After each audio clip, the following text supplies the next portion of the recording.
Clara's knees hit the frozen ground. Blood from her cracked lips dripped onto the snow, staining it pink.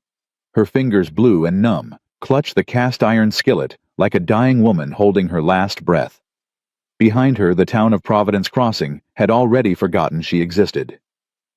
Ahead through the howling blizzard stood the iron gates of Hollister Ranch and the man they called Stone Hollister, who hadn't smiled in 8 years.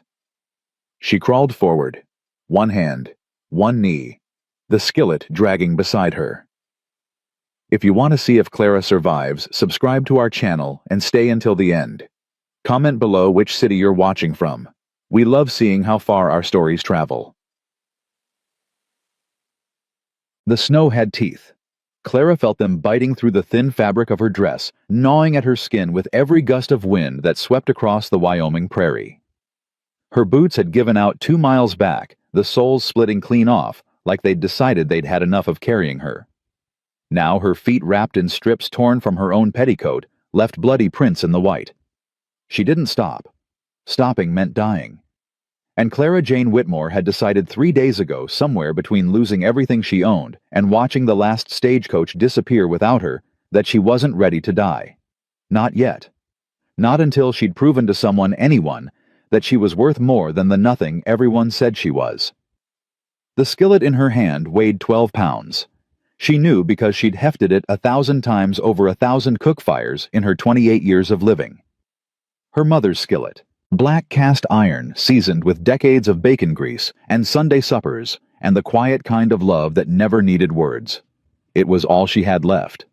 That and the small deerskin pouch hanging around her neck, tucked beneath her dress, where it pressed against her heart like a secret.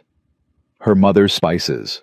Cumin, dried oregano, smoked chili powder, a single bay leaf wrapped in cloth. The recipe for survival. Just a little further, she whispered to herself, the words freezing into crystals before they left her lips. Just a little further, Clara. You can do this. Mama didn't raise no quitter. But Lord, she was tired. 3 days since Silas Crenshaw had taken everything.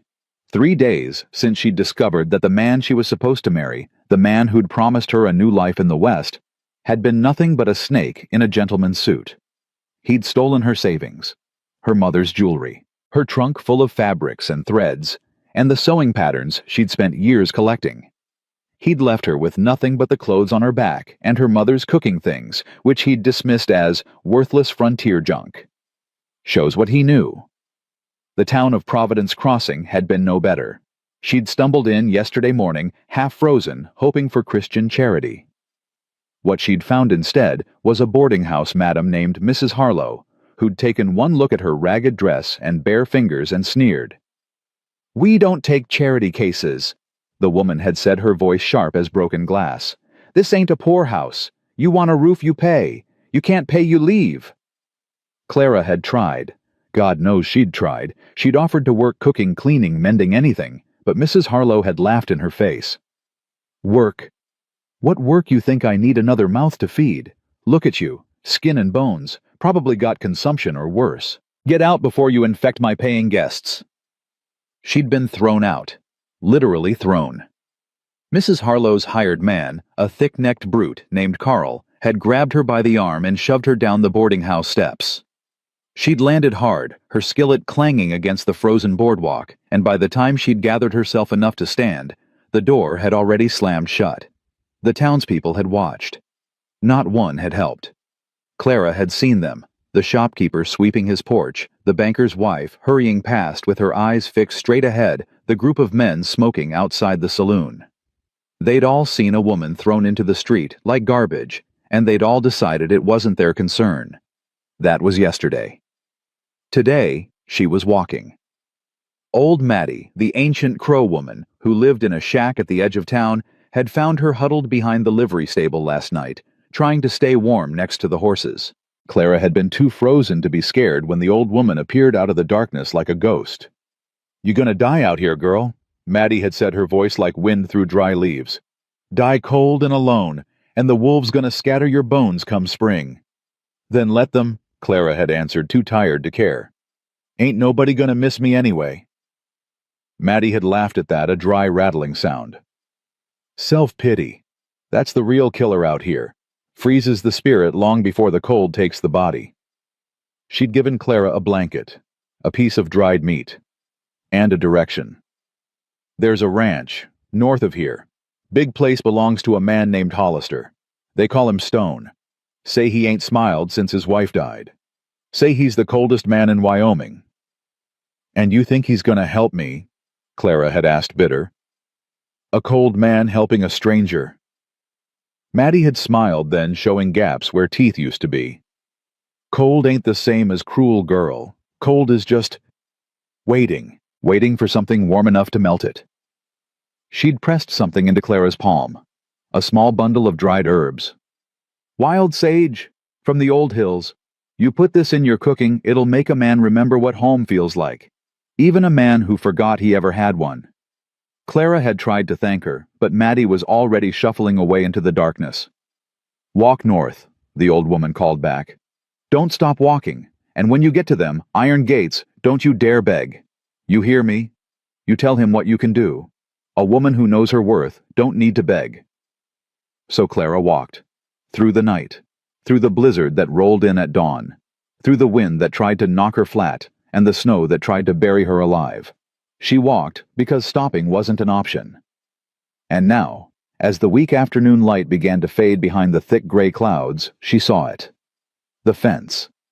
It appeared out of the white like a dark line drawn across the world. 3 strands of taut wire strung between solid wooden posts stretching as far as she could see in either direction.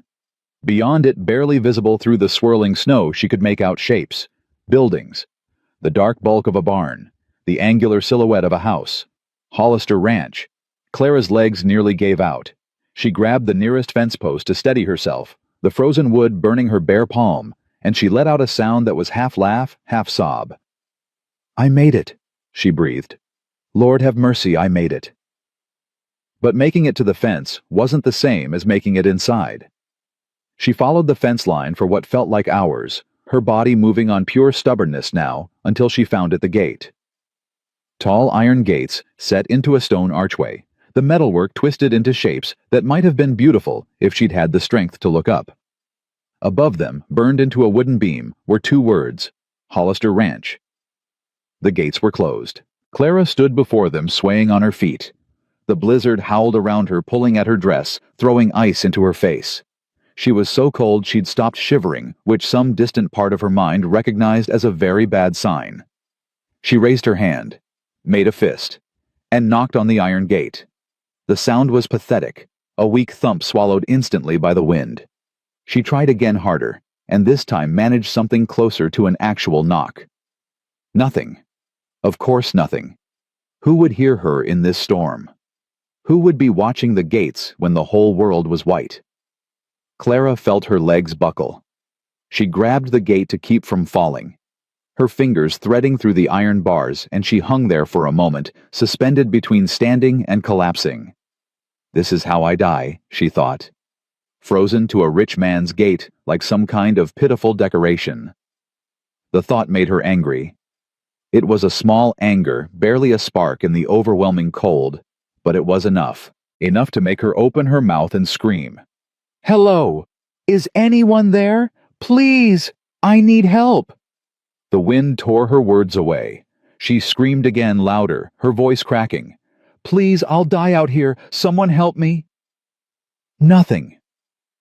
Clara's grip on the gate was slipping. Her fingers were too numb to hold on. She felt herself sliding down the iron bars, scraping against her palms, and then she was on her knees in the snow, and then she was falling forward, and the white was everywhere. And, what in God's name? The voice cut through the howl of the wind like a knife.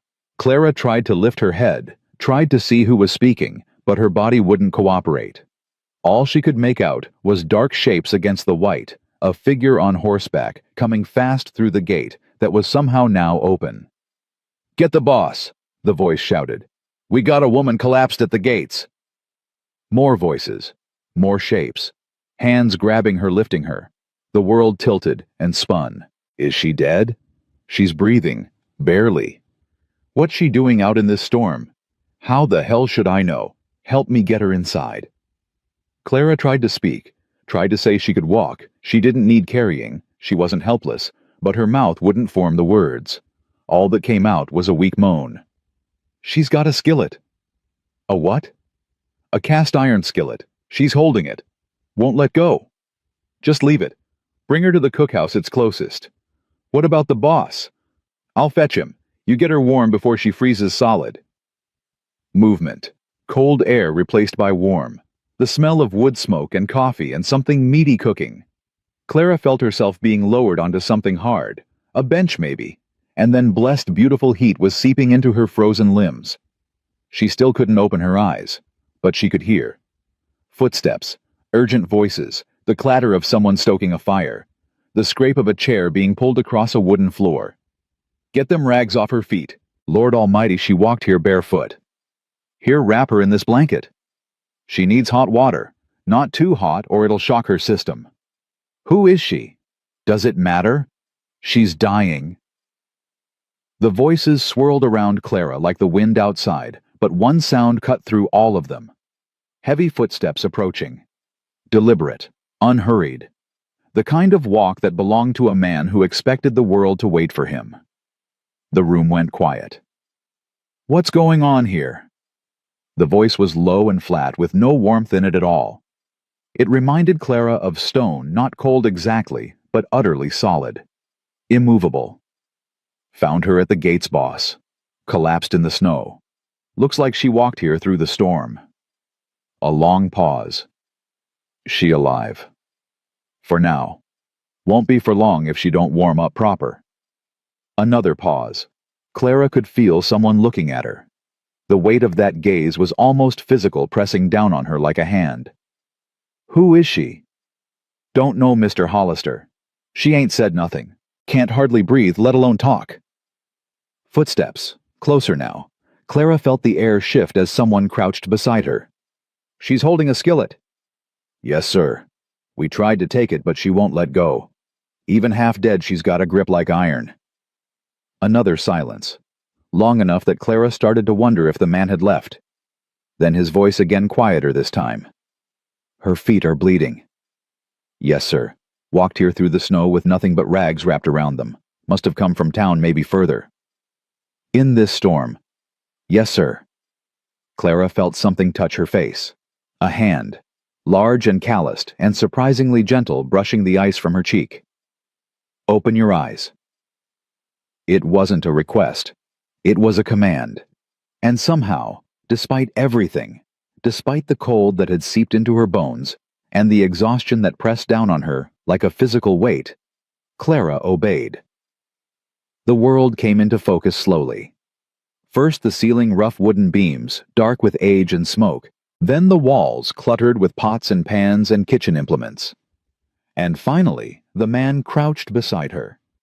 Nathaniel Hollister was not what she expected. He was tall. She could tell that even with him crouching with broad shoulders that strained against a simple dark shirt. His hair was black, threaded with silver at the temples, and his face was weathered in that particular way of men who'd spent their lives under the open sky. Strong jaw, deep-set eyes, lines around his mouth that suggested he'd once known how to smile. But it was his eyes that held her.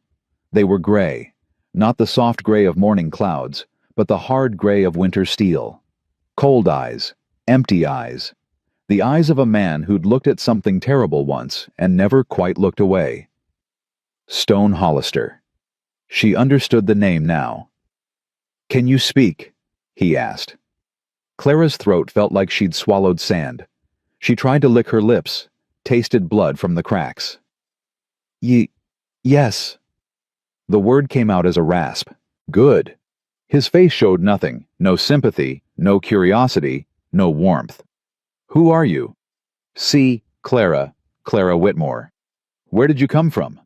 "Town, Providence Crossing." His eyebrow twitched, the only sign of reaction. "That's 12 miles. You walked 12 miles in this storm." "Yes." "Why?" Clara could feel the other men watching, feel the weight of their judgment on her ragged clothes and bleeding feet, and the desperation she knew was written all over her face. "Don't beg," Maddie had said. "Tell him what you can do." She forced herself to meet his cold gray eyes. They threw me out." The boarding house. Said I couldn't pay, so I had to leave. No one would help. So I walked. And you came here to my ranch. The old crow woman, Maddie. She said you might have work. Something flickered in those stone-gray eyes. Maddie sent you. She said cold ain't the same as cruel. The flicker became something else. Something Clara couldn't read. Hollister studied her for a long moment, his face utterly unreadable. What can you do? Here it was. The moment that would decide everything. Clara thought of her mother. Thought of all those mornings, standing over a hot stove, learning the secrets of cumin and oregano, and how to make a meal from almost nothing. Thought of the skillet still clutched in her frozen hand. I know I don't look like much, sir, she said, and her voice was stronger now, steadier. The warmth of the cookhouse was seeping into her bones, thawing something more than just her flesh. I know I got nothing to offer but myself. I ain't pretty. I ain't educated. I got no family, no money, no references. She paused, drew a breath. But I can cook. The words hung in the air between them. I can take a handful of beans and make them taste like a feast. I can turn tough meat into something tender. I can make a kitchen feel like home even when everything outside is cold and cruel and hard. She met his eyes directly, this cold, hard man who everyone said never smiled. I ain't asking for charity, Mr. Hollister. I'm asking for a chance. Let me cook for you. One meal. If it ain't the best thing you've eaten in years, you can throw me back out in the snow yourself. Silence. The fire crackled. The wind howled outside. The men standing around them seemed to have stopped breathing. Nathaniel Hollister looked at her for a long moment. Then his gaze dropped to the skillet still clutched in her white-knuckled grip. That's a good pan, he said. Clara blinked. Sir, cast iron, well seasoned. You can tell a lot about a cook from their pan. He straightened up his knees, cracking as he rose to his full height. He towered over her, a dark silhouette against the firelight. A woman who walks 12 miles through a blizzard, holding on to a skillet instead of dropping it to save herself. That's either crazy or dedicated. He turned to the men standing nearby. Leo, show her where the pantry is. She says she can cook. Let's see if she's telling the truth. His gray eyes found hers one more time. The men eat when the sun touches that western ridge. That's 2 hours from now. There'll be 15 of them. Clara felt her heart skip. Sir, you wanted a chance. This is it. His voice held no warmth, no encouragement, no kindness. Don't waste it. And he walked out. The door closed behind him, letting in a brief howl of wind and snow before cutting it off. Clara lay there on the bench, feeling returning painfully to her fingers and toes, and stared at the ceiling. 2 hours. 15 men. And she could barely feel her hands. She started to laugh. It was a thin, slightly hysterical sound, but she couldn't help it. She'd been thrown out frozen, nearly died, dragged herself across miles of snow-covered prairie, and now she had 2 hours to prove she deserved to live. God had a sense of humor after all. Ma'am? The young ranch hand Leo Hollister had called him was looking at her with a mixture of confusion and concern. You okay? You need a doctor or something. Clara pushed herself upright. Her whole body screamed in protest, but she ignored it. She'd been ignoring her body's complaints for 3 days now. What was 2 more hours? I don't need a doctor, she said, swinging her legs off the bench.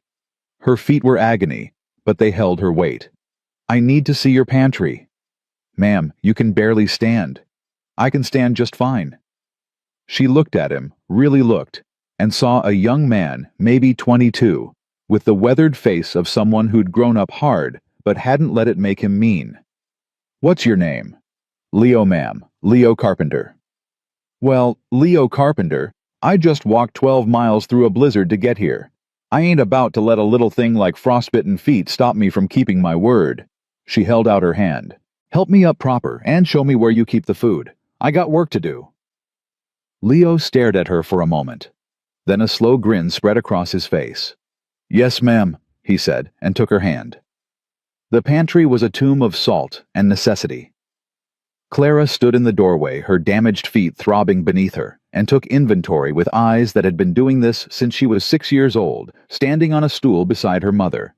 Sacks of flour, dried beans, a barrel of salt pork, potatoes gone soft in their crate, onions, coffee, lard, nothing fresh, nothing green, nothing that spoke of anything but survival. Perfect. "This is it?" she asked Leo. "Yes, ma'am. We ain't had a proper cook in 4 months. Just been making do." "Who's been feeding the men?" Leo rubbed the back of his neck, embarrassed. "We take turns. Mostly it's just beans and salt pork. Sometimes biscuits if someone remembers how." Clara almost smiled.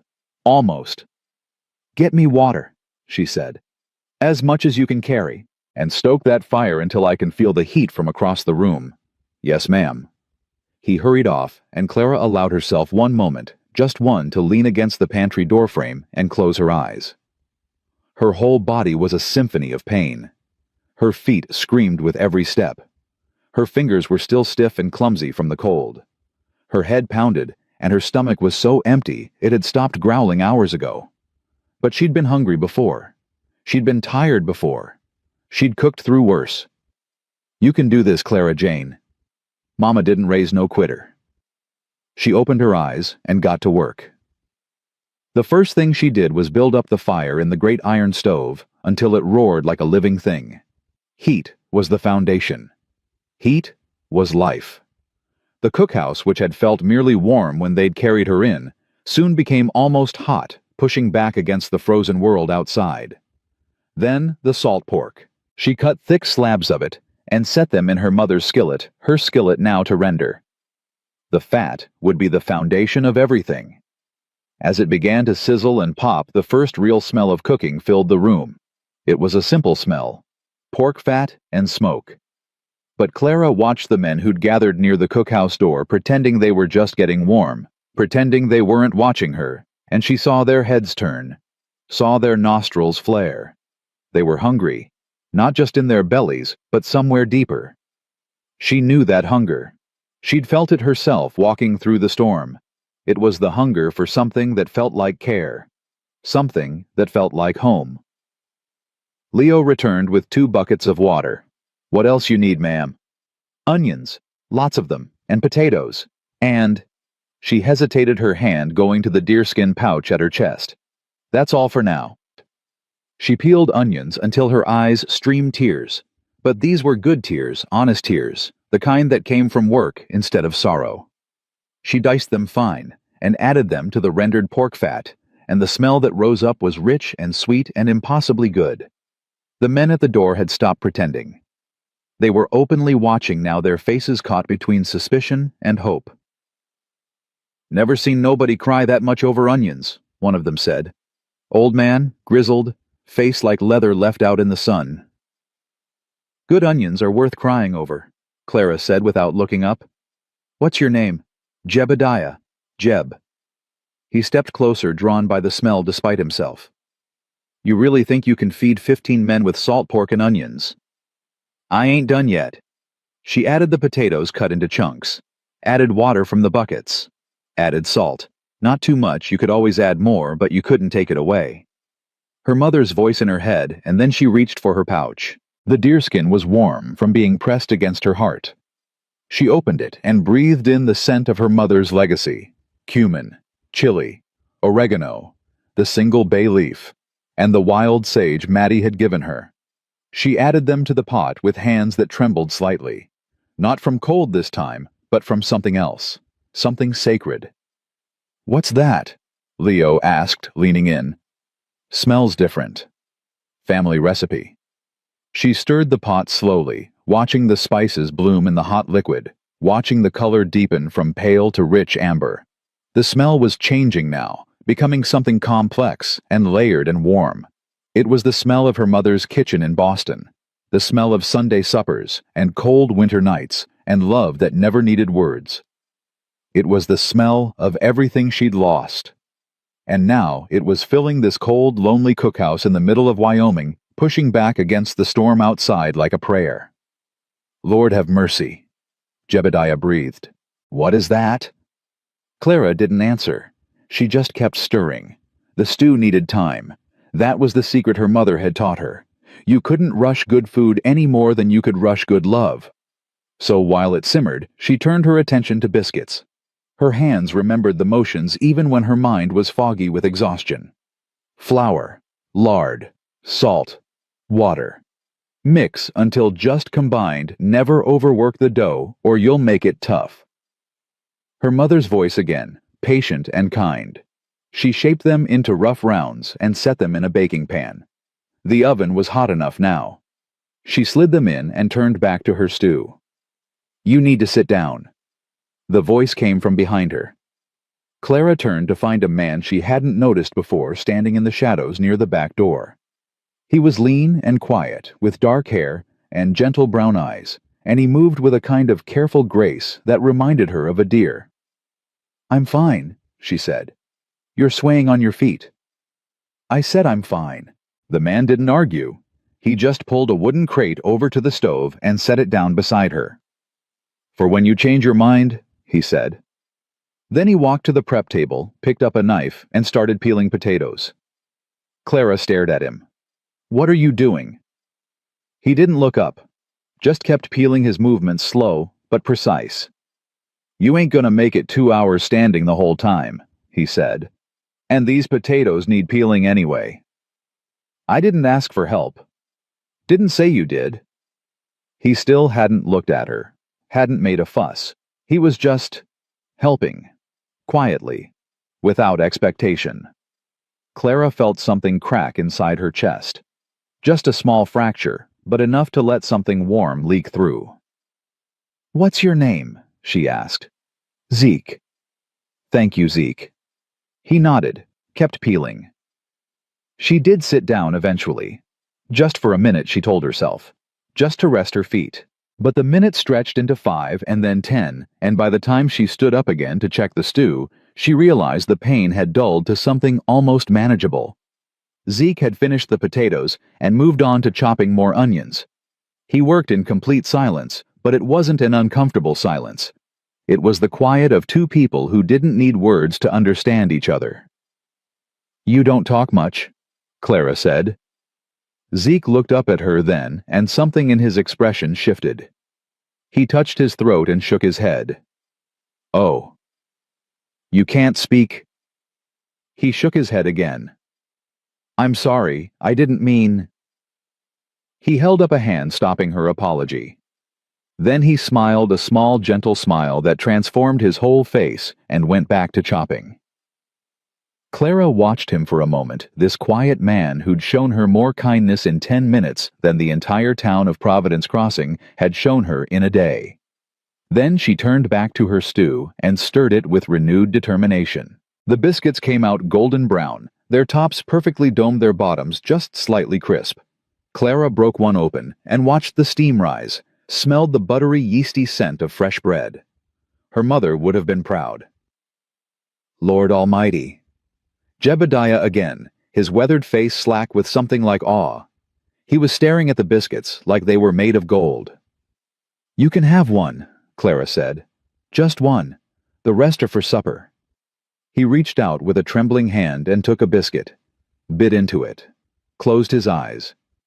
"Woman," he said, his voice rough, "I ain't had a biscuit this good since my mama died."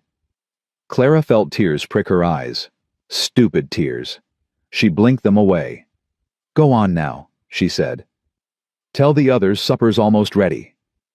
Jebediah left, still clutching his half-eaten biscuit like a treasure. Through the open door, Clara heard his voice raised in what could only be described as evangelical fervor. "Boys, you ain't gonna believe this. We got ourselves a real cook." More men drifted toward the cookhouse. 5, 10, 15, just like Hollister had said. They filed in and sat at the long wooden tables, their faces a mix of curiosity and suspicion, and barely suppressed hope. Clara served them herself, limping between the stove and the tables, ladling generous portions of stew onto tin plates and setting biscuits beside them. Her feet were agony. Her arms shook with exhaustion. But she kept moving. When every man had a plate, she stepped back and watched. The silence that fell was absolute. Not the silence of disappointment or disgust. This was different. This was the silence of men who'd forgotten what good food tasted like suddenly remembering. This was the silence of recognition. One by one, they lowered their heads over their plates and began to eat. Really eat with the focused intensity of people who weren't just filling their bellies, but feeding their souls. No one spoke. No one complained. They just ate.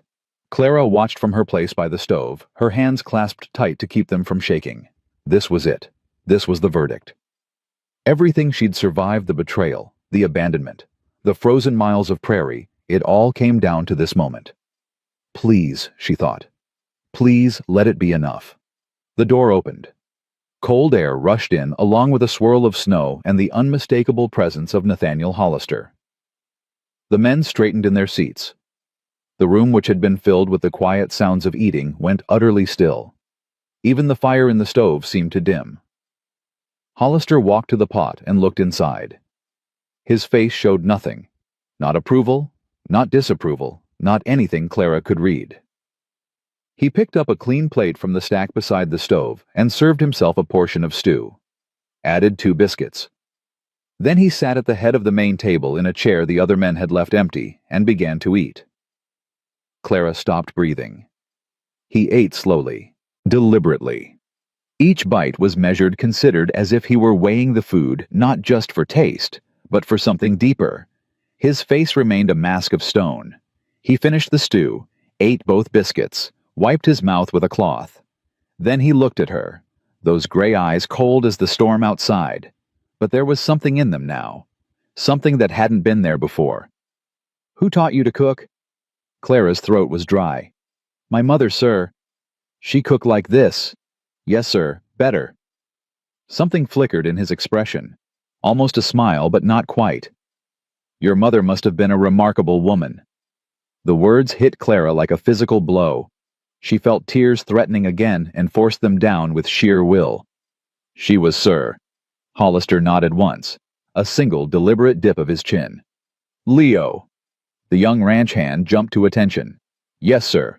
Clear out the storage room behind the pantry. Put in a cot and a lamp." His eyes never left Clara's face. "Miss Whitmore will be staying." Clara's legs nearly gave out. She grabbed the edge of the stove to steady herself, not caring that the metal burned her palm. "Sir." Hollister stood his chair scraping against the wooden floor. "Breakfast is at sunrise. The men work hard, they eat a lot." He paused at the door, one hand on the frame. "Don't disappoint me."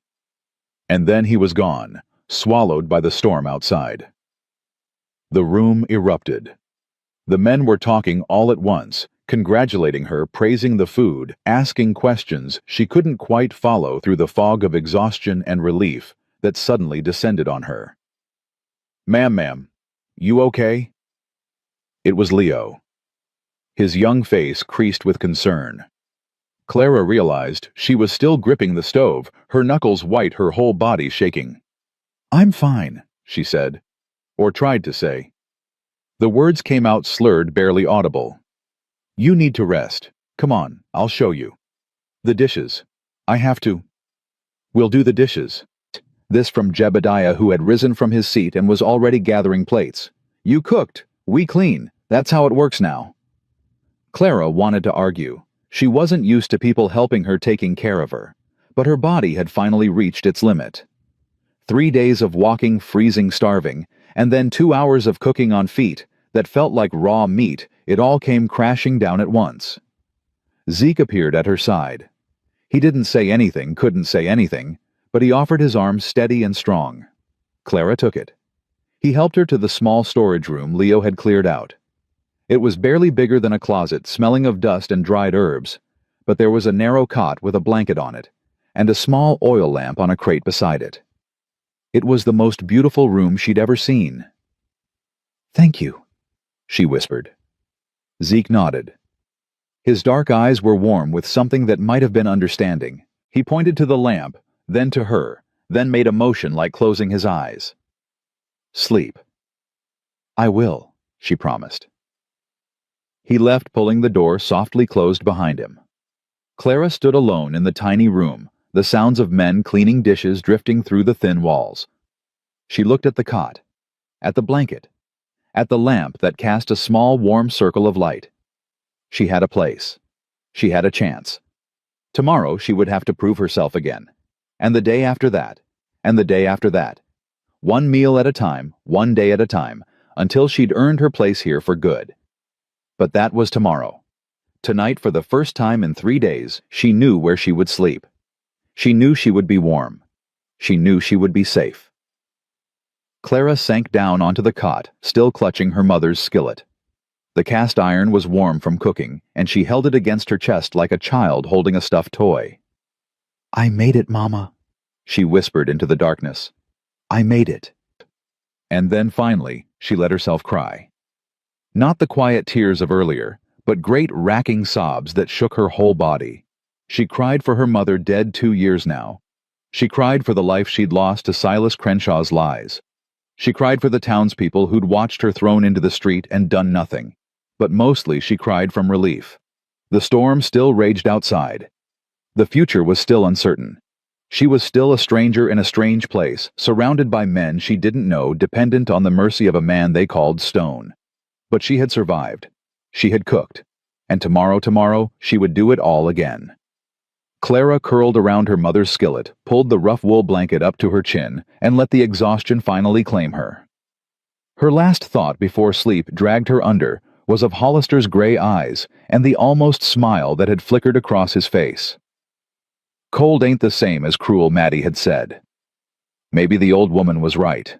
The days folded into weeks, and Clara learned the rhythm of Hollister Ranch, like a new language. She rose before the sun when the world outside was still black and bitter cold. She stoked the fire in the great iron stove until it roared with life. She put coffee on to boil strong enough to wake the dead the way the men liked it, and started breakfast. Bacon, eggs when they had them. Biscuits every morning without fail. Oatmeal thick with molasses on the coldest days. Pancakes on Sundays because even hard men needed something to look forward to. The men came to trust her. It happened slowly, the way snow melts in spring, 1 degree at a time, barely visible until suddenly the ground is bare. First, it was Jebediah who started calling her Miss Clara instead of the new cook. Then Leo, who began lingering after meals to help her wash dishes, chattering about his family back in Missouri and the girl he hoped to marry someday. Then the others, men whose names she learned one by one, whose preferences she memorized without being asked. Charlie liked his coffee black. Old Pete couldn't eat onions on account of his stomach. Thomas had a sweet tooth he tried to hide, so she started leaving an extra biscuit at his place, drizzled with honey. Small things, quiet things, the language of care that needed no words. But Zeke was different. He appeared every morning before sunrise, slipping into the cookhouse like a shadow. He never asked what she needed, he just saw. If she was chopping vegetables, he would pick up a knife and start peeling. If she was kneading dough, he would already be greasing the pans. If she was tired, and she was always tired, though she tried not to show it, he would pull the wooden crate beside the stove and give her a look that said, "Sit down," without speaking a word. They worked in silence, but it wasn't an empty silence. It was full of understanding. One morning, 3 weeks after her arrival, Clara found a small bundle on the cookhouse step. She unwrapped it to discover a handful of dried herbs, wild thyme by the smell, and a piece of bark she didn't recognize. She looked up to find Zeke watching from across the yard. He raised one hand in acknowledgement, then turned and walked toward the stables. Clara held the herbs to her nose and breathed deep. It smelled like the hills beyond the ranch, wild and free and alive. That night she added the thyme to her stew. The men noticed the difference immediately. "What did you do different?" Charlie asked, his spoon frozen halfway to his mouth. "Secret ingredient," Clara said. Charlie narrowed his eyes. "You ain't gonna tell us." "If I told you, it wouldn't be a secret." The men laughed, actually laughed, and Clara felt something warm bloom in her chest. For the first time since her mother died, she felt like she belonged somewhere. The gifts kept coming. Wild onions one morning, mushrooms another, a pouch of pine nuts that must have taken hours to gather and crack. Each offering appeared on her doorstep before dawn, and each time she looked up to find Zeke watching from a distance. She never thanked him with words. She thanked him with food, making sure he got the choicest cuts of meat, the freshest biscuits, the extra ladle of gravy. It was their own private language, and it needed no translation. But not everyone welcomed her presence. The black carriage arrived on a Tuesday morning, cutting through the frozen mud of the ranch yard like a knife through butter. Clara watched from the cookhouse window as the driver, a thin, sour-faced man in a heavy coat, climbed down and opened the passenger door. The woman who emerged was dressed entirely in black. She was old, 65, maybe 70, with gray hair pulled back into a tight bun and a face that looked like it had been carved from old wood. She carried a dark cane with a silver handle, and she moved with the stiff-legged gait of someone whose joints had turned to rust. But it was her eyes that made Clara's blood run cold. They were dark, small, sharp as flint, and they swept across the ranch yard with the possessive intensity of a hawk surveying its territory. "Who's that?" Clara asked Leo, who had come in for his morning coffee. Leo's face went pale. "That's Miss Augusta, Mr. Hollister's aunt. His aunt. She raised him after his folks died. Comes to visit every few months." He lowered his voice. "She don't like strangers much, especially women." Clara's hands stilled on the bread dough. "What do you mean?" "After Mrs. Hollister passed the boss's wife, Miss Augusta tried to find him a new one. Brought women from back east, from California, from everywhere. None of them lasted more than a month." He shook his head. "She'd drive them off. Don't know how, but she always did." Clara felt the warmth drain from the room. "How many?" "6, maybe 7. I lost count." The cookhouse door opened. Clara knew, even before she turned around, who she would find. The air itself seemed to curdle. Augusta Hollister stood in the doorway, her black dress absorbing the light like a void.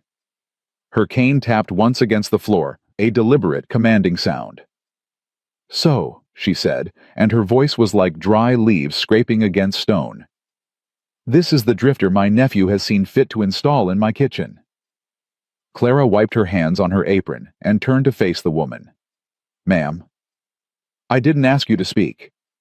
The words landed like a slap. Clara felt her cheeks flush, but she held her ground. Augusta moved into the room, her dark eyes taking in everything. The clean surfaces, the organized pantry, the bread rising under a cloth. Her face showed no approval, only a cold proprietary resentment. "You've been here 3 weeks," Augusta said. It wasn't a question. "Yes, ma'am." "And you think that entitles you to something?" Clara's hands tightened into fists beneath her apron. "I think it entitles me to nothing, ma'am. Everything I have here I've earned." Augusta's thin lips curved into something that wasn't quite a smile. "Earned? How charming." She took another step closer, her cane tapping against the wooden floor. "Let me tell you something, girl. I've seen your kind before. Pretty enough face, sad story, knows how to cook a decent meal. You think that's special? You think that makes you different from the others? I don't know about the others, ma'am. I only know about me. Then let me educate you." Augusta's voice dropped to a hiss. "This ranch, this kitchen, they belong to the Hollister family. They have belonged to us for 3 generations. My brother built this place from nothing. My nephew made it prosper. And I will not stand by and watch some homeless drifter worm her way into what isn't hers." Clara felt anger rising in her chest, hot and bright. "I ain't trying to worm my way into anything. I'm just trying to cook. Is that what you tell yourself?" Augusta leaned closer, and Clara could smell her perfume, something old and faded and sad. "Is that the story you've constructed, the innocent little cook just trying to survive? Don't insult my intelligence." She straightened up, her dark eyes glittering with malice.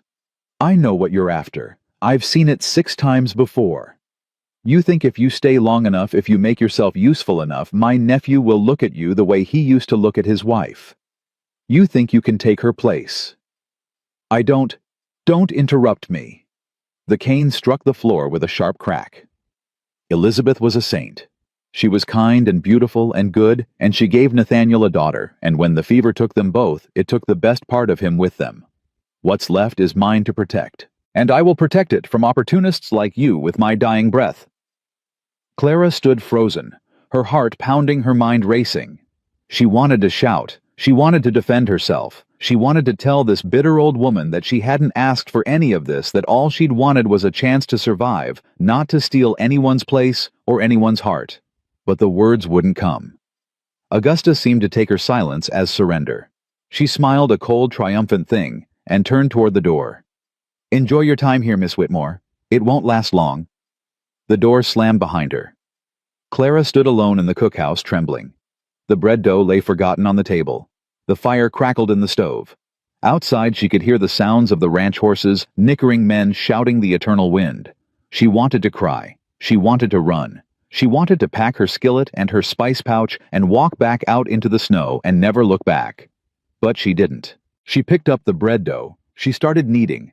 And with each push and fold and turn, she made herself a promise. "I ain't leaving. Not for you. Not for anyone." That night, she cooked the best meal she'd ever made. It wasn't spite exactly. It was something purer than that. It was the determination to prove to Augusta, to the men, to herself, that she belonged here. That her place at this ranch wasn't built on deception or ambition, but on something real. Something that couldn't be taken away.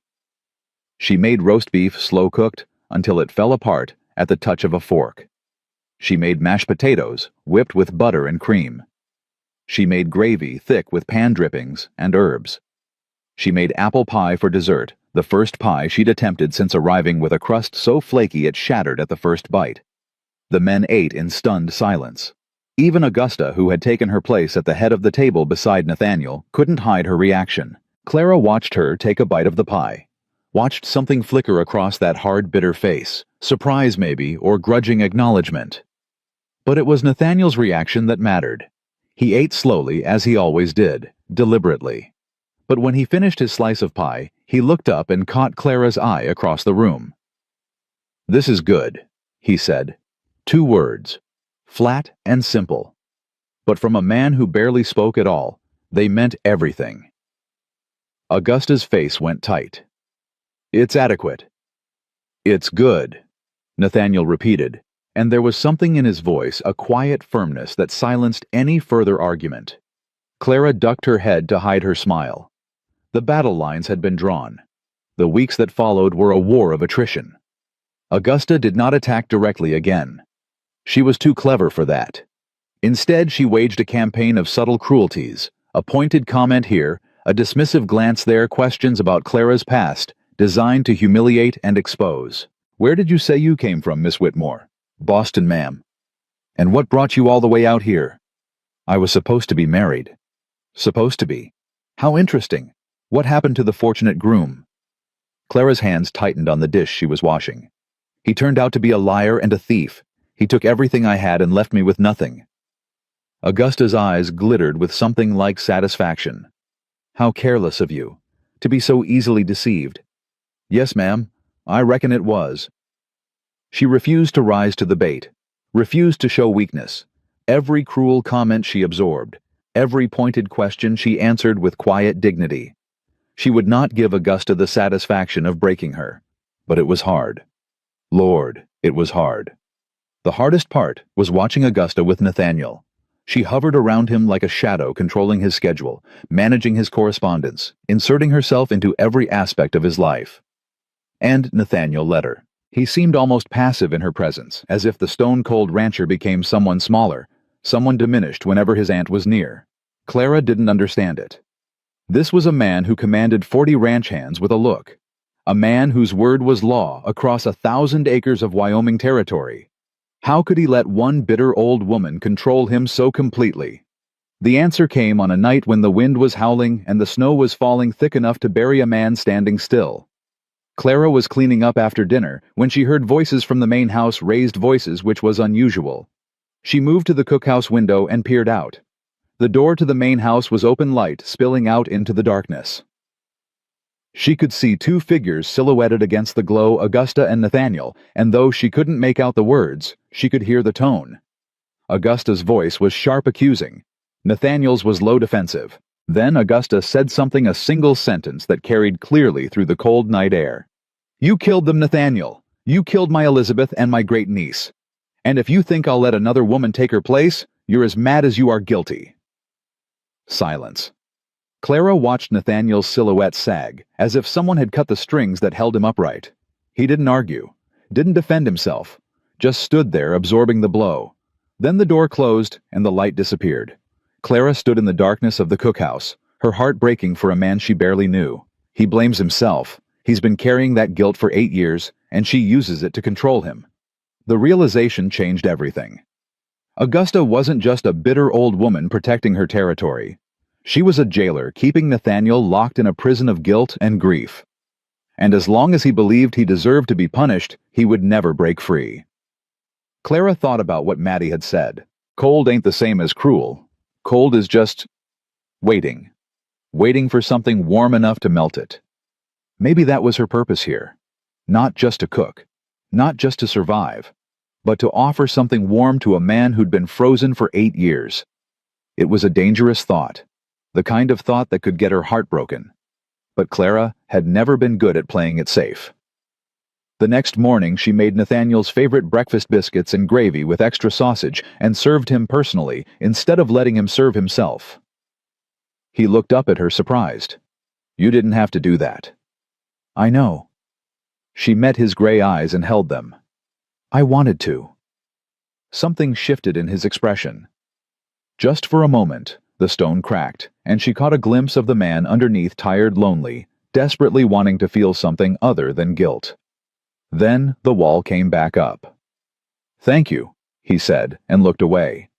But Clara had seen what she needed to see. There was still something alive in there. Something worth fighting for. She was washing dishes that afternoon when the door crashed open. Clara spun around her hand, going instinctively to the knife on the counter. But it wasn't Augusta. It wasn't one of the ranch hands. It was a man she'd hoped never to see again. Silas Crenshaw stood in the doorway, snow dusting the shoulders of his expensive coat, a smile on his handsome face that made her blood run cold. "Clara," he said, spreading his arms wide. "My darling Clara, I've been looking everywhere for you." She couldn't speak, couldn't move, couldn't breathe. He stepped into the cookhouse, bringing the cold with him. "Don't look so surprised, sweetheart. Did you really think you could run from me forever? Get out." The words came out as a whisper. Silas laughed. "Get out. After I've come all this way to find you." He looked around the cookhouse with theatrical interest. "So this is where you've been hiding. Cooking for cowboys. How quaint. How pathetic." Clara found her voice. "I ain't hiding from nobody, and I ain't your sweetheart. Now get out before I scream." "Scream?" Silas raised an eyebrow. "And tell them what? That your fiancé has come to claim his bride." He pulled a piece of paper from his coat pocket. "I still have the betrothal agreement you signed, Clara. Legally binding. You belong to me. That agreement was based on lies. You stole from me. I did what was necessary to secure our future together." He took another step closer. "Now I'm willing to forgive your little adventure. We'll go back east, start fresh. No one needs to know about your time playing house with a bunch of dirty ranchers." Clara grabbed the knife from the counter. "I said get out." Silas's smile didn't waver, but something cold flickered in his eyes. "Put that down, Clara. You're embarrassing yourself." "I'll cut you if I have to." "No, you won't." He moved faster than she expected, grabbing her wrist and squeezing until she cried out and the knife clattered to the floor. "You never did have the spine for violence. That's what I liked about you, so soft, so trusting, so easy to—" "Let her go." The voice came from the doorway, low, flat, deadly. Silas turned his grip still tight on Clara's wrist. Nathaniel Hollister stood there, and for the first time since she'd met him, there was something other than cold emptiness in his eyes. There was fire. "This is a private matter," Silas said smoothly. "Between me and my fiancée." "She ain't your fiancée. She's my cook." Nathaniel stepped into the room, and despite having no weapon, his presence filled the space like a physical force. "And you're trespassing on my land. I have legal documents. I don't care if you have a letter from God Almighty.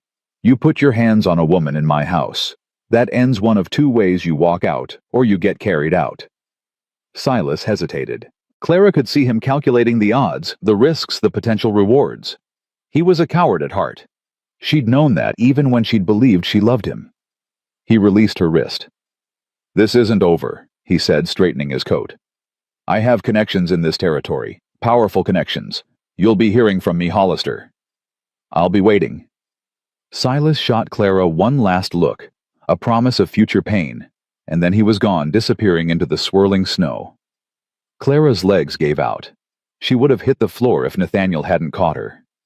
His arms were strong and steady, and she found herself pressed against his chest, her whole body shaking. "I'm sorry," she gasped. "I'm so sorry. I didn't know he'd find me. I never thought—" "Hush." The word was quiet, but firm. "Ain't nothing to apologize for. He's going to cause trouble. He said he has connections. Let him try." Nathaniel's arms tightened around her. "Nobody comes onto my land and threatens my people. Nobody." "My people." Clara looked up at him, tears streaming down her face. His gray eyes were still hard, still cold. But beneath the ice, she could see something else, something that looked almost like protective fury, something that looked almost like caring. "Why?" she whispered. "Why do you care what happens to me?" Nathaniel was silent for a long moment. When he spoke, his voice was rough, as if the words cost him something. "Because you're the first person in 8 years who made this place feel like something other than a tomb." Then he released her and stepped back, the wall coming up again, the stone settling back into place. "Get some rest," he said. "I'll have Leo watch the roads." And he was gone.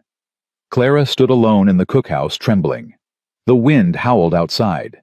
The fire crackled in the stove. And somewhere out there in the storm, Silas Crenshaw was already planning his next move. But for the first time since he'd destroyed her life, Clara wasn't afraid. She had something now that she hadn't had before. She had people willing to fight for her. Silas kept his promise. 3 days after his visit to the cookhouse, a letter arrived at the ranch. Clara watched from the window as the rider delivered it to Nathaniel on the front porch. She watched Nathaniel's face as he read it, watched the stone mask harden into something even colder. He didn't tell her what the letter said. But that evening he called a meeting in the main house. All the senior hands. Leo, Jebediah, the foreman, a grizzled man named Tom Barker. Even Zeke, who stood silent in the corner with his arms crossed. Clara wasn't invited. But she heard about it from Leo afterward. Crenshaw's filed a claim with the territorial court. Leo said, his young face tight with anger. "Says you stole property from him. Says you're a runaway bride who owes him compensation." Clara's blood went cold. "That's a lie. He stole from me." "Don't matter what's true, ma'am. Matters what he can prove. And he's got papers. Got witnesses back east willing to swear you promised to marry him. Witnesses he paid. Most likely." Leo shook his head. "The boss told him to go to hell. Said any court that tries to take you off this ranch will have to come through him first." Clara sank into a chair. Her hands were shaking. "He shouldn't do that. He shouldn't put himself at risk for me." "Miss Clara." Leo crouched down beside her, his eyes earnest. "The boss hasn't stood up for nothing in 8 years. Not since his wife and daughter died. The fact that he's willing to fight for you. That means something." It meant everything, and it terrified her. That night Clara couldn't sleep. She lay on her narrow cot in the storage room, staring at the ceiling, her mother's skillet clutched against her chest. The wind howled outside, and somewhere in the darkness she could hear the men taking shifts on watch. Because of her. All of this because of her. She should leave. The thought came unbidden, cold, and logical. If she left, Silas would follow her. He'd leave the ranch alone. Leave Nathaniel alone. All of this chaos and danger, it would disappear with her. But even as she thought it, she knew she couldn't do it. Not because she was selfish, not because she was scared, because leaving would mean letting Silas win. And Clara Jane Whitmore had decided somewhere between the frozen gates and the warm cookhouse that she was done letting men like Silas Crenshaw decide her fate. The attack came 5 days later. Clara was preparing the noon meal when she heard a sound that didn't belong. Not the wind. Not the normal sounds of ranch work. This was different. Urgent. Wrong. Shouting. Men's voices raised in alarm, and then the scream of a horse in terror. She ran to the window. The corral was chaos. Horses were rearing and plunging, crashing against the fence rails, their eyes rolling white with fear. In the middle of it all, she could see men running, trying to control the animals, Then she saw what had caused it. Someone had cut the fence. Not just cut it, destroyed it. The entire eastern section of the corral was down, the posts splintered, the wire tangled on the ground. And through the gap, a dozen wild Mustangs were surging in, driving the ranch horses into a frenzy. Sabotage. This was sabotage. Clara grabbed her skillet and ran. She didn't think about the danger, didn't think about her own safety. All she knew was that the ranch was under attack, and she wasn't going to stand by and watch. The yard was pandemonium. Men were everywhere, trying to separate the wild horses from the ranch stock, trying to herd them in different directions, shouting orders that got lost in the cacophony. A Palomino mare had gotten loose and was galloping straight toward the main house. And in the middle of it all, she saw Nathaniel. He was on foot, trying to calm his prize stallion, a massive black horse that was rearing and striking out with its hooves. The animal was terrified beyond reason, and Nathaniel was directly in the path of those iron-shod feet. "Nathaniel!" Clara's scream was swallowed by the noise. She ran toward him, her skillet clutched like a weapon, her heart pounding in her chest. She saw the stallion rear, saw Nathaniel try to dodge, saw the hoof come down. It caught him in the shoulder, spinning him around, sending him crashing to the frozen ground. He didn't get up. Clara didn't remember crossing the last 20 feet. One moment she was running, the next, she was on her knees beside him, her hands on his face, his blood on her fingers. "Nathaniel! Nathaniel, can you hear me?" His eyes were open, but unfocused. Blood was spreading across his shirt from a wound she couldn't see. His breathing was shallow, ragged. "Get help!" she screamed. "Someone get help!" Zeke appeared out of nowhere. He took one look at Nathaniel, then sprinted toward the bunkhouse. Clara pressed her hands against the wound, trying to stop the bleeding. The blood was warm, so warm against the cold air, and it kept coming, soaking through her fingers, staining the frozen ground beneath them. "Stay with me," she begged. "Nathaniel, please, stay with me." His eyes found hers. For a moment, the fog seemed to clear. "Clara." Her name was barely a whisper. "I'm here. I'm right here. Don't you dare give up on me." The ghost of a smile crossed his face. "Bossy." "You bet I am." Tears were streaming down her cheeks, freezing in the cold air. "And I'm going to keep being bossy until you're back on your feet. So don't you even think about dying." "Wouldn't dream of it." His eyes closed. "Nathaniel, Nathaniel." Jebediah was there, and Leo and Hans were pulling her back away from him. She fought them, screaming, but they were too strong. "Let us work, Miss Clara. We got to get him inside." They carried him to the main house. Clara followed, her hands red with his blood, her mind a whirlwind of terror and rage. Silas did this. Silas cut that fence. She knew it with a certainty that went beyond evidence. This was exactly the kind of cowardly indirect attack he would choose. He'd never face an enemy head-on. He'd always strike from the shadows, always make someone else pay the price. But this time, he'd gone too far. The next hours were the longest of Clara's life. There was no doctor for miles. The nearest one was in Providence Crossing, and the storm had gotten worse. No one could make the journey safely. So they did what they could with what they had. Clara cleaned the wound, a deep gash from the stallion's hoof, running from shoulder to chest. She stitched it closed with thread and needle, her hands steady, despite the terror screaming in her heart. Her mother had taught her to sew fabric. Flesh wasn't so different. She made poultices from the herbs Zeke had gathered. She kept the fire burning hot and the room warm. She sat beside Nathaniel's bed through the night, watching his chest rise and fall, willing him to keep breathing. Augusta appeared at midnight. She stood in the doorway of her nephew's bedroom, her face pale, her hands trembling on her cane. For once, there was no cruelty in her expression, just fear. How is he? Clara didn't look up from Nathaniel's face. Alive. For now. The doctor. Can't come. Storm's too bad. Augusta took a step into the room, then another. She moved to the opposite side of the bed and looked down at her nephew, this man she'd helped raise, this man she'd controlled and manipulated for 8 years. I've been cruel to you, she said quietly. Clara said nothing. I told myself I was protecting him, protecting Elizabeth's memory. But the truth is, Augusta's voice cracked. The truth is, I was punishing him for surviving when she didn't. Still, Clara didn't speak. He blames himself, you know, for the fever that took them. He'd been away on business when it started.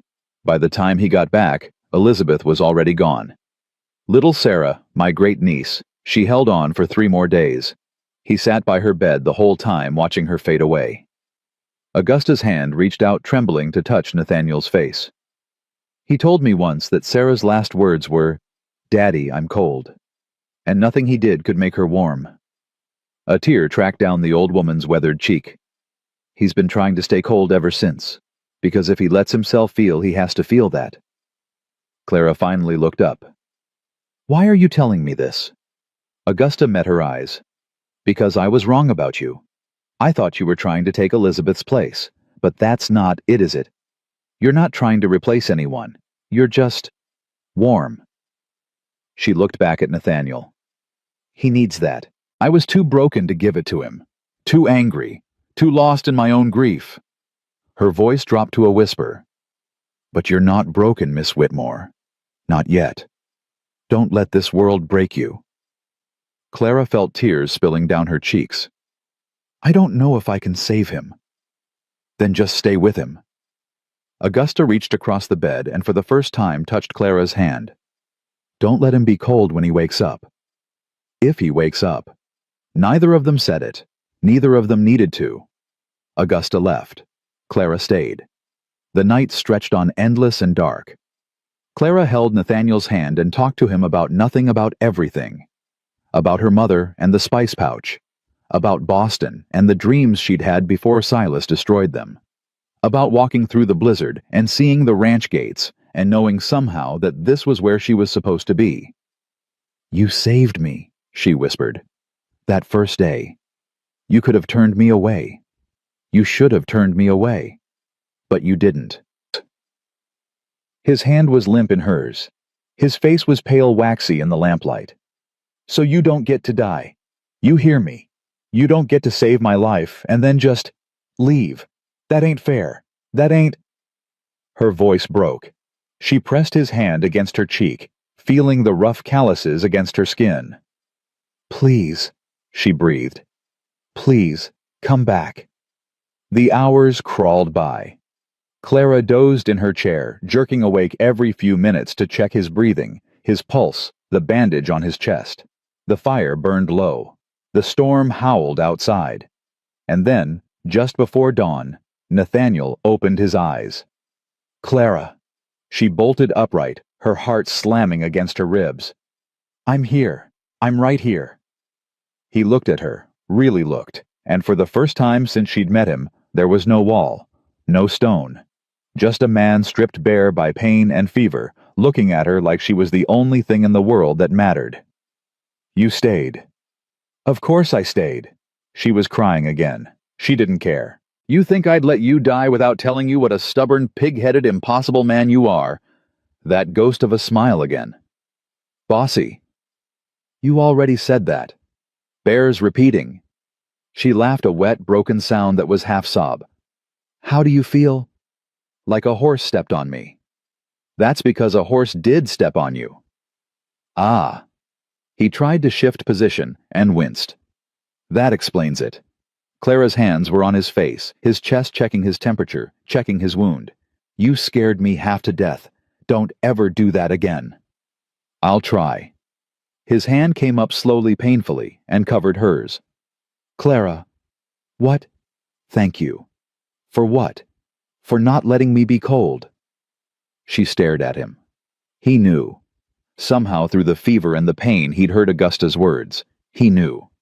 I wouldn't know how, she said softly. Being warm is the only thing I'm good at. His fingers tightened on hers. That ain't true. You're good at a lot of things. A pause. The cooking's pretty fair too. She laughed again, and this time it was a bright, clear sound that seemed to push back against the darkness. Pretty fair, she repeated. I drag myself through a blizzard, nearly die, make you the best meals you've had in years, and all I get is pretty fair. Don't want you getting cocky. Too late. They sat there in the gray pre-dawn light, hands intertwined, and something passed between them. Not words, something deeper. An understanding. A promise. The door opened. Zeke stood there, his dark eyes taking in the scene. He looked at Nathaniel, then at Clara, and a slow smile spread across his face. He raised one hand and pressed it against his chest. Then he pointed at both of them. Thank you. Both of you. Clara understood. They all survived the night, not just Nathaniel, but all of them. The ranch. The family they'd become. The storm's breaking. Zeke signed his hands, moving in the language Clara had been learning in stolen moments. Riders coming from town. Clara's heart clenched. Silas. Zeke shook his head. He made a different sign, one she didn't recognize, then pointed toward the window. She went to look. The snow had stopped. The sky was clearing, pale blue showing through the gray. And on the road leading to the ranch, she could see riders. Not one or two, but a dozen, maybe more. And at their head she could make out a badge catching the early morning light. The law. Clara turned back to Nathaniel. There's a posse coming. He was already trying to sit up, his face tight with pain. Help me. You shouldn't. Help me, Clara. I need to face this standing. She wanted to argue, wanted to tell him he was being a stubborn, pig-headed, impossible man. But she understood. Some things you had to face on your feet. She helped him dress, helped him walk to the front porch. Augusta was already there, her face grim, her hands tight on her cane. The ranch hands had gathered in the yard, forming a loose semicircle, a protective barrier. The riders stopped at the gate. The man at the head was old, with a silver mustache and weathered face. The star on his chest said, Territorial Marshal. Behind him, bound and slumped in his saddle, was Silas Crenshaw. Nathaniel Hollister, the marshal called out. That's me. Name's Henry Cole. I'm here about a matter of horse theft and destruction of property. He jerked his head toward Silas. Caught this one about 10 miles east. He was riding one of your Mustangs and had wire cutters in his saddlebag. Clara felt her legs go weak. He also had this. The marshal held up a piece of paper. A letter to his associates back east bragging about how he was going to destroy your ranch and take back his property. His eyes found Clara. That property being Miss Clara Whitmore. Silas's head came up. His face was bruised, his eyes desperate.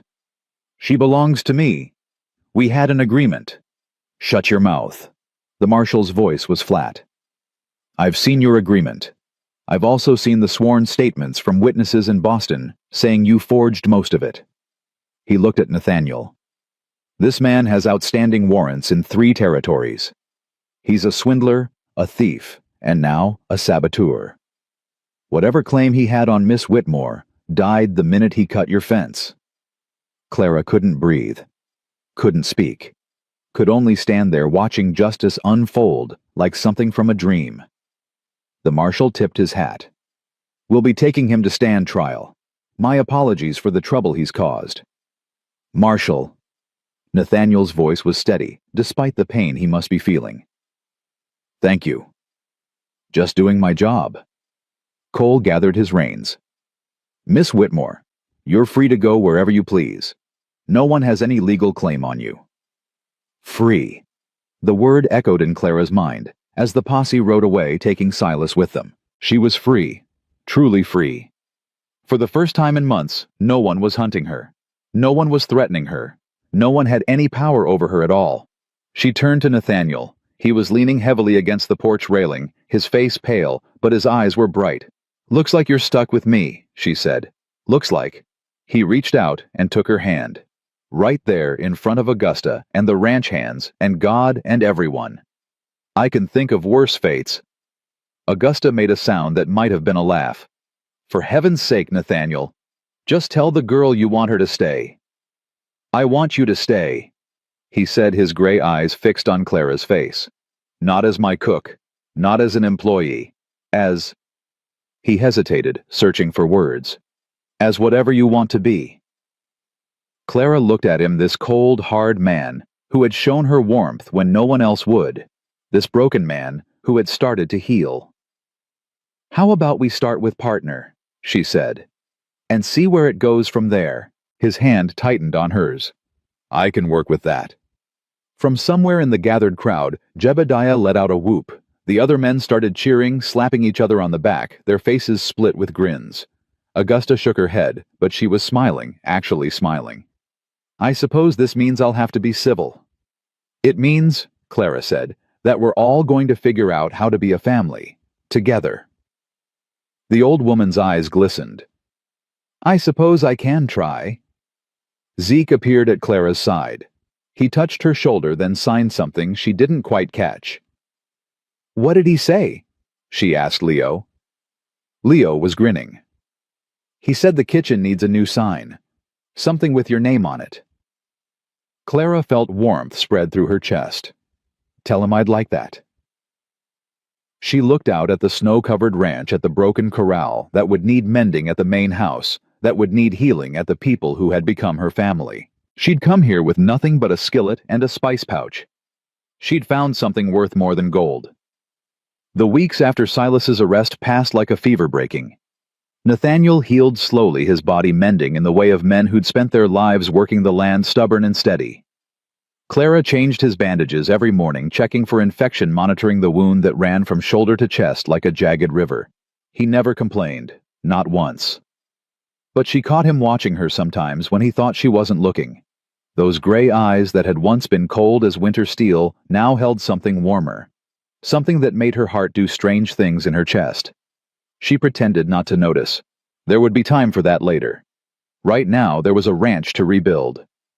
The corral fence went up first. Every able-bodied man on the ranch pitched in, even Jebediah with his bad knee, and Leo with his tendency to hammer his own thumb. Clara brought them coffee and biscuits, and they worked through the cold until the fence stood strong again. Better than before, Tom Barker declared, running his hand along the new posts. Silas did us a favor in a way, gave us a reason to fix what was already weak. Clara thought about that, about how destruction sometimes cleared the way for something stronger. She thought about herself too, about the woman she'd been when she stumbled through those gates, frozen, desperate, convinced she was worthless. That woman felt like a stranger now, someone from another life. The new Clara had calluses on her hands and flour in her hair. She had a family who called her by name. She had a purpose. She had a home. Augusta surprised everyone. The old woman who had spent weeks trying to drive Clara away now became her unlikely ally.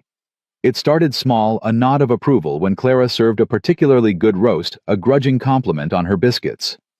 Then it grew into something more. One morning, Augusta appeared in the cookhouse doorway with a wooden box in her hands. Clara looked up from her bread dough. Ma'am, I've been going through some old things. Augusta's voice was gruff, almost embarrassed.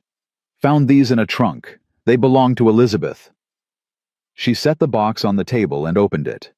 Inside, nestled in faded velvet, was a collection of cooking implements. A silver ladle, a set of measuring spoons, a worn wooden rolling pin with flowers carved into the handles. Clara's breath caught. I can't. You can and you will. Augusta's dark eyes were bright with something that might have been tears. Elizabeth would have wanted them used. She was like you, you know. Believed that food was love. Believed that a kitchen was the heart of a home. Clara touched the rolling pin with trembling fingers. The wood was smooth and warm, worn down by years of use. She sounds like my mother, Clara said softly. Maybe that's why Nathaniel saw something in you. Augusta cleared her throat. The first day you arrived, when you made that stew, he came to me afterward. First time he'd sought me out in years. You know what he said? Clara shook her head. He said the cookhouse smells like home again. Augusta's voice cracked. 8 years, and that was the first time he'd used that word. Home. Clara felt tears spilling down her cheeks. She didn't try to stop them. "Thank you," she whispered, "for telling me that." Augusta nodded once her usual sharp manner softened. "Use the tools well, Miss Whitmore. That's all the thanks I need." She turned and walked out, her cane tapping against the floor, leaving Clara alone with the weight of legacy in her hands. That night, Clara made apple pie with Elizabeth's rolling pin. She hadn't planned it. But as she was preparing the evening meal, her hand reached for the carved wooden handle without thinking. The moment she touched it, something shifted inside her. She wasn't replacing Elizabeth. She understood that now. She was continuing something, a tradition of warmth and care that had been interrupted but never truly ended. The dough rolled out smooth and perfect under the floured pin. Clara pressed it into the pan, filled it with sliced apples and cinnamon and sugar, and wove a lattice top with strips of pastry. When she pulled it from the oven, the smell filled the cookhouse like a blessing. The men ate in reverent silence, as they always did with her best dishes. But it was Nathaniel's reaction that mattered.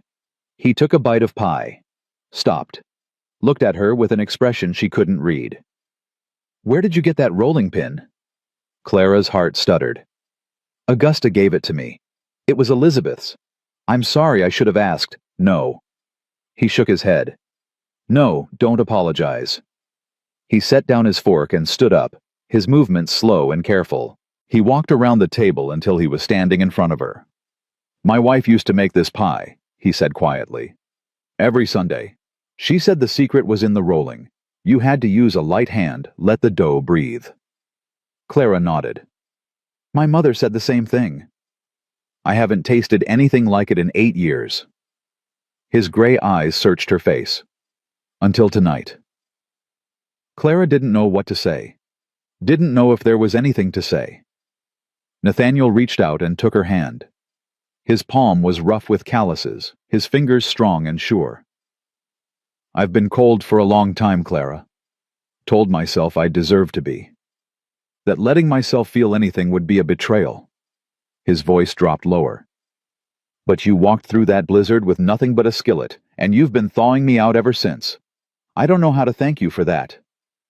"You already have," Clara whispered. "You gave me a home. I gave you a job, a room." He shook his head. "That ain't the same as a home." "It is to me." They stood there in the warm, fragrant cookhouse, surrounded by the remains of supper and the sounds of men pretending not to watch. Clara could feel her heart beating in her throat. "I ain't good with words," Nathaniel said finally. "Never have been, but I want you to know something." "What?"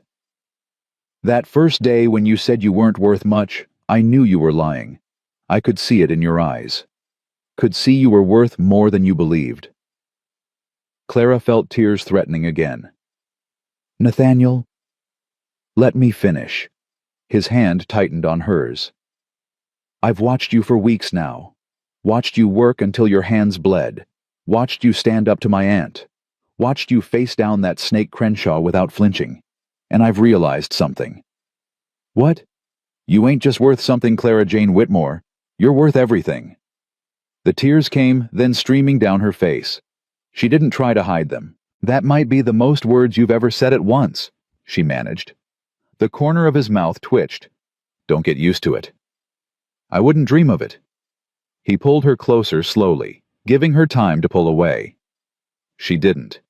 His arms wrapped around her strong and steady, and Clara pressed her face against his chest and listened to his heartbeat. It was strong, alive, warm. "Partners," he said against her hair. "That's what you said you wanted. It's a good start. And if I wanted more, eventually..." Clara pulled back just enough to look at his face. Those gray eyes weren't cold anymore. They were soft, uncertain, hopeful, the eyes of a man who'd forgotten how to want something and was just beginning to remember. "Then you'd better learn to use more words," she said. He laughed, actually laughed, a rusty, unpracticed sound that was the most beautiful thing she'd ever heard. "Deal," he said. Zeke made the sign that spring. The winter had been long and hard, but it had also been full. Full of meals shared around crowded tables. full of laughter that echoed off the cookhouse walls, full of small moments that added up to something bigger than Clara had ever dared to hope for. When the snow finally melted and the first green shoots appeared on the hills, Zeke showed up at the cookhouse with a bundle wrapped in oilcloth. Clara was kneading bread, her hands covered in flour. "What's this?" Zeke unwrapped it carefully. Inside was a sign carved from dark wood, the letters burned deep and clear. Clara's Kitchen. Not cookhouse. Not Hollister Ranch Kitchen. Clara's. She stared at it, her floury hands frozen in mid-knead. "Zeke." He signed something, his hands moving quickly. Leo, who had been helping with the morning chores, translated. "He says you gave this place a name the day you walked through those gates. He's just making it official." Clara touched the carved letters. They were smooth and perfect, crafted with the same patient skill Zeke brought to everything he did. "Above the door?" she asked. Zeke nodded, his dark eyes bright with satisfaction. They hung it together. Clara holding one end, Zeke holding the other, Leo directing from below. When it was level and secure, Clara stepped back to look at it. Her name. On a building. On a place that was hers. "I don't know what to say," she whispered. Zeke touched his heart, then pointed at her. "You don't have to say anything. This is what family does." Clara hugged him. He stiffened. At first he wasn't used to physical affection, but then his arms came up, and he hugged her back, fierce and tight. "Thank you," she said. "For everything. The herbs, the help, being my friend when I didn't have anyone." He pulled back and signed something she didn't catch. "What did he say?" she asked Leo. Leo grinned. "He said you were his friend first. He was just waiting for you to notice." Clara laughed, wiping her eyes with her floury hands. "Tell him I notice now." Zeke smiled, that rare bright smile that transformed his whole face, and nodded once. The celebration came a week later. It wasn't planned. It just happened the way good things sometimes do. The weather was warm, the work was done, and someone, probably Jebediah, suggested they ought to mark the occasion. What occasion? The occasion of surviving. Of rebuilding. Of becoming something more than a collection of hired hands and a lonely rancher. Clara cooked for 3 days straight. She made roast beef and mashed potatoes. She made biscuits and gravy. She made apple pie and peach cobbler. She made a massive pot of the stew that had saved her life, the one with her mother's spices, the one that smelled like love. Augusta contributed her shepherd's stew recipe, the one with the bruised thyme. Clara made it exactly as the old woman had described, and when Augusta tasted it, her eyes filled with tears. "Just like Mama used to make," she whispered. "That's the highest compliment I've ever received," Clara said. Augusta reached out and squeezed her hand. "You've earned it, child." The whole ranch gathered in the cookhouse that evening. Every hand, every worker. Everyone who called Hollister Ranch home. They crammed around the long tables, shoulder to shoulder, passing plates and sharing stories. Clara sat at the head of one table, Nathaniel at the other. They kept catching each other's eyes across the crowded room, sharing secret smiles. "Speech," someone called out. "Boss, give us a speech." Nathaniel stood up slowly. His wound had healed well, but he still moved with care. His gray eyes swept across the room, taking in the faces of the men who'd worked beside him for years. "I ain't good at speeches," he said. "Most of you know that." Laughter rippled through the crowd. "But I want to say something. Couple months ago, a woman walked through a blizzard to get here. She had nothing but a skillet and a pouch full of spices. She was half frozen and starving and desperate." He paused, his eyes finding Clara's. "I almost turned her away. Almost told her we didn't need a cook. But something stopped me. Maybe it was the look in her eyes. Maybe it was the way she held on to that skillet like it was all she had in the world. Maybe it was just dumb luck." His voice softened. "Whatever it was, I'm glad I listened to it. Because that woman, Clara Jane Whitmore, she didn't just cook for us. She saved us. She saved this ranch. She saved—" He stopped. Swallowed hard. "She saved me." The room went quiet. Even Jebediah, who always had something smart to say, was silent. Nathaniel raised his cup. "To Clara," he said. "The heart of Hollister Ranch." "To Clara." The response came from every throat in the room, cups raised high. Clara stood up, her cheeks flushed, her eyes bright with tears she refused to shed. "I don't deserve—" "Yes, you do," Augusta interrupted. "For once in your life, girl, just accept the compliment." Laughter broke the tension. Clara laughed too, wiping her eyes. "All right," she said. "All right. But I want to say something too." The room quieted again. "When I walked through those gates, I thought I was looking for a job. A place to survive. I never expected—" She had to stop, her voice breaking. "I never expected to find a family." She looked around the room at Leo with his eager young face, at Jebediah with his weathered smile, at Zeke standing quiet in the corner, at Augusta, sitting ramrod straight, but with tears on her cheeks. At Nathaniel, watching her with those gray eyes that had finally learned to be warm. "My mama used to say that food is more than fuel. She said it's memory. It's love. She said, with the right spices, you can make a stranger feel like he's home." Clara's voice strengthened. "I never understood what she meant. Not really. Not until I came here." She raised her own cup. "To family," she said. "The one we're born with and the one we choose. To family." The celebration lasted until the stars came out. Eventually the men drifted back to the bunkhouse bellies, full hearts light. Augusta retired to the main house, but not before squeezing Clara's hand one more time. "You did good, child," she said. "Elizabeth would have liked you." "Thank you, ma'am. That means everything." Zeke was the last to leave besides Nathaniel. He paused at the cookhouse door and signed something. "What did he say?" Clara asked. Nathaniel's voice came from behind her. "He said the sign looks good above the door. Said it belongs there." Clara turned. Nathaniel was standing in the middle of the cookhouse, the lamplight casting warm shadows across his face. He looked, peaceful. More peaceful than she'd ever seen him. "Walk with me," he asked. They walked through the quiet ranch yard, past the new corral fence, past the barn where the horses were settling for the night. The sky above was a vast expanse of stars, more than Clara had ever seen in Boston.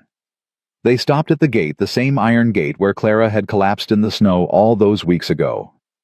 "This is where I first saw you," Nathaniel said.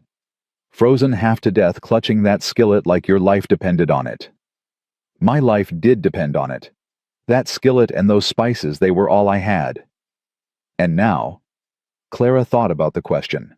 Really thought about it. "Now I have more than I ever imagined. A place to live, work I love, people who care about me." She turned to face him. "A partner. Just a partner." Her heart skipped.